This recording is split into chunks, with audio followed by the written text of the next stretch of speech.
It's 7:14 on a Tuesday morning, and you're standing in the mailroom of a 6-unit building on Ellsworth Street, sorting a stack of takeout menus and a jury duty notice that isn't yours.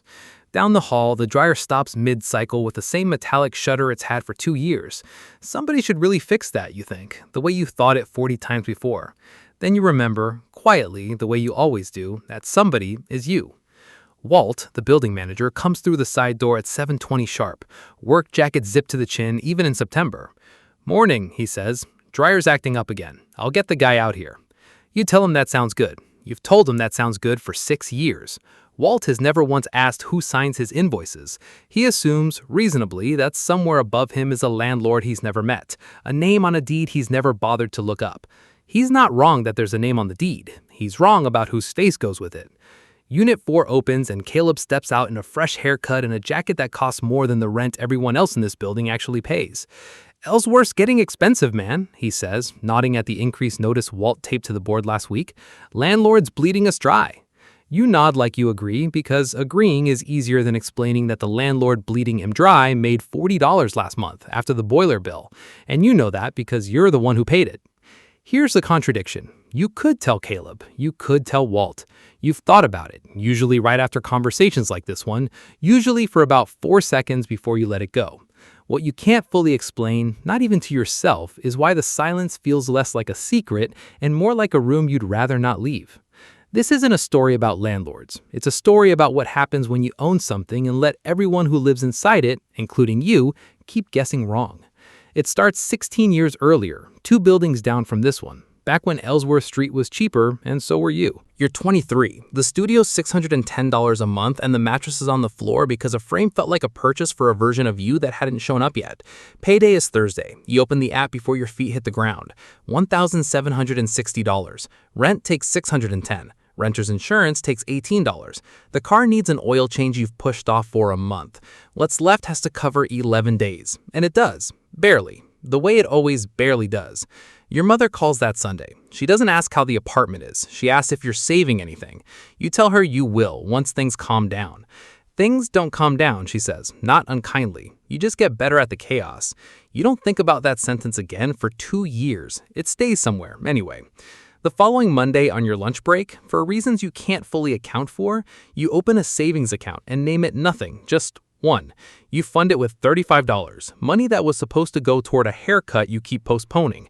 It's not a plan, it's barely a decision. It's a number that leaves before you can talk yourself out of it. The next payday, you do it again.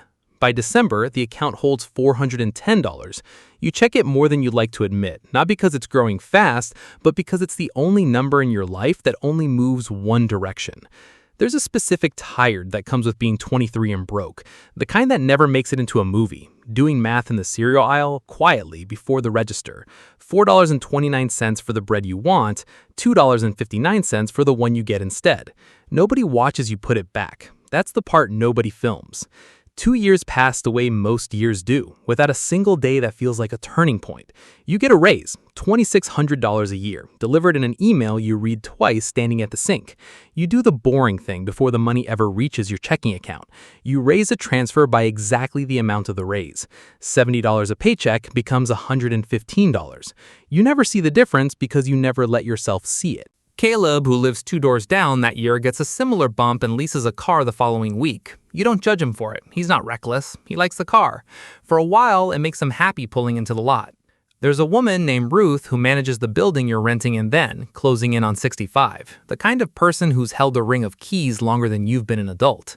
One afternoon, waiting on a delivery, she watches you sign for a package and says, without much ceremony, "You know, the mailbox doesn't know who owns the building. Neither does anybody else unless you tell them." Then she goes back to her clipboard. You think about the sentence for maybe 5 seconds before the day swallows it. It doesn't feel like advice. It feels like a woman making small talk about mail. The account crosses $6,400 that fall, then $14,900 the following spring. Nothing about it feels dramatic because nothing about depositing $115 a paycheck is dramatic. Nobody throws a party at $14,900. That's the part nobody warns you about. It isn't hard because it requires willpower. It's hard because it requires doing something remarkable by doing something extremely unremarkable, over and over with no proof yet that it's working.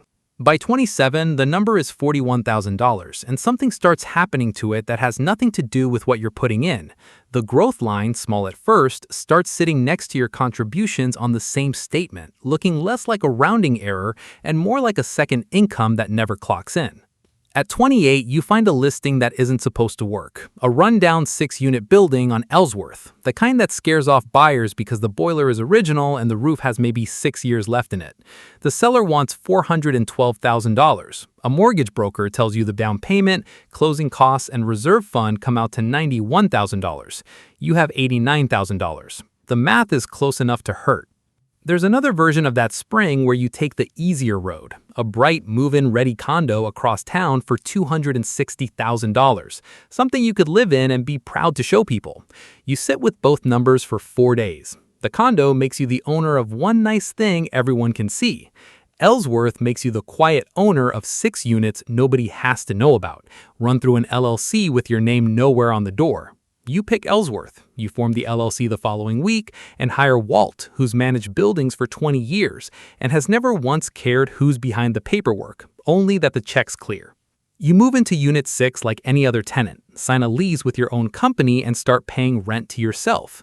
3 weeks after closing, the boiler dies. $9,400. Cash, out of the reserve fund you built for exactly this. A unit sits empty for 6 weeks longer than projected. You don't sleep well that month. Nobody in the building knows the owner is losing sleep 2 doors down. By 30, something reverses. The 5 occupied units bring in more than your mortgage, taxes, and Walt's fee combined, and the building itself has quietly gained value the way buildings on a recovering street do without asking permission. You do the math one night at the same kitchen table from the old studio, just in a slightly bigger apartment. That year, you put $6,200 of your own money into the building. The building generated $19,800. It made almost 3 times what you gave it, and it didn't sit in traffic to do it.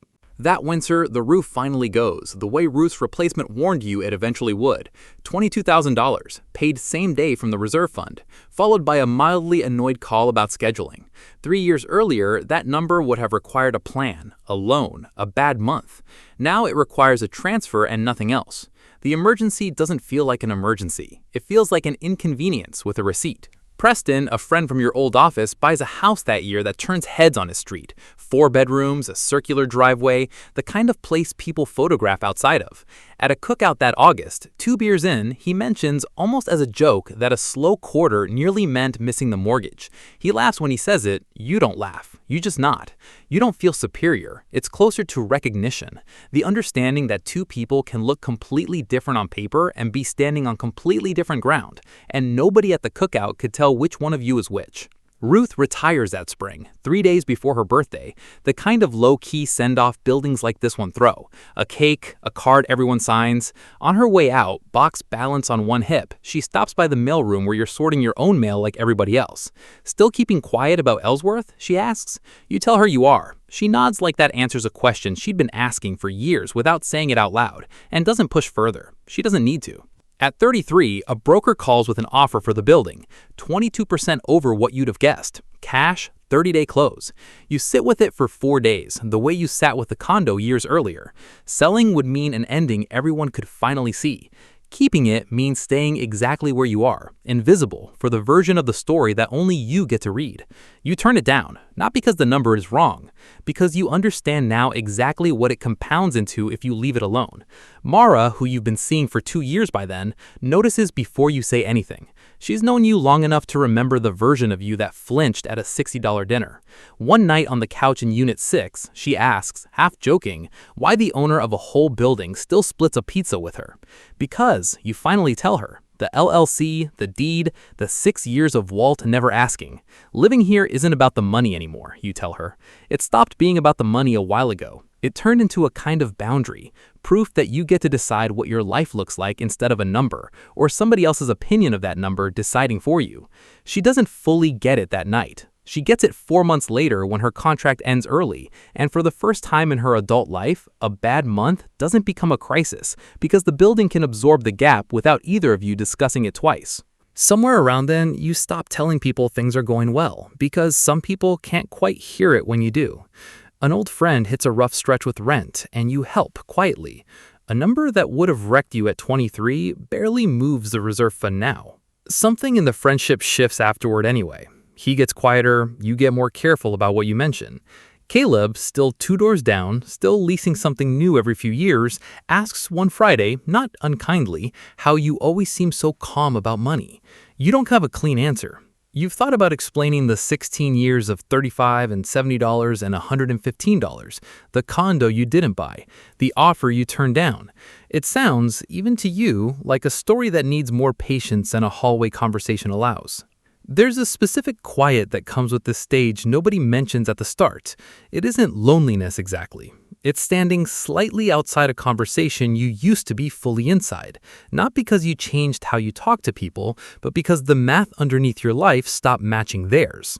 You think more than once about Ruth and the mailbox. The mailbox doesn't know who owns the building. Neither does anybody else, unless you tell them. You understand now she wasn't talking about the mail.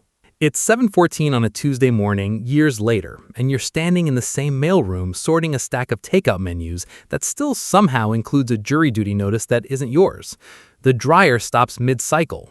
Nobody's fixed that sound in 9 years, and at this point, you've decided you kind of like it.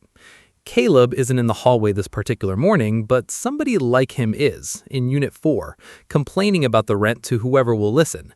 You don't feel the old flicker you used to feel signing your own lease. Not because you've changed, because the question that flicker used to ask, does anyone here know, got answered a long time ago and stopped being interesting. Walt comes through the side door at 7:20 sharp.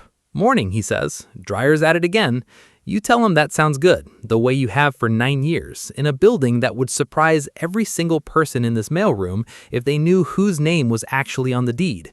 You don't correct them. You never do. Your landlord never knew you owned the building. As it turns out, neither did the building.